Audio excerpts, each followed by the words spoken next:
Как известно, в последнее время интернет стремительно развивается изо дня в день. Растет популярность социальных сетей, из которых все больше пользователей получают различного рода информацию.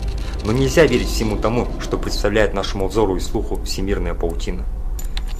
Вместе с популяризацией социальных сетей набирает обороты широкое распространение экстремистской и террористической идеологии, приобретающей масштабный характер во всем мире. Человек, не имеющий базовых знаний по той или иной тематике, быстро поддается лживой или исковерканной информации, передающейся через интернет-сайт.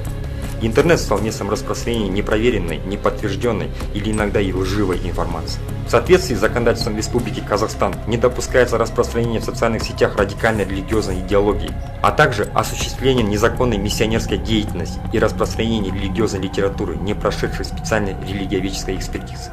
Граждане, будьте бдительны, не верьте всему, что пишут в интернете, не поддавайтесь провокациям и сохраняйте спокойствие.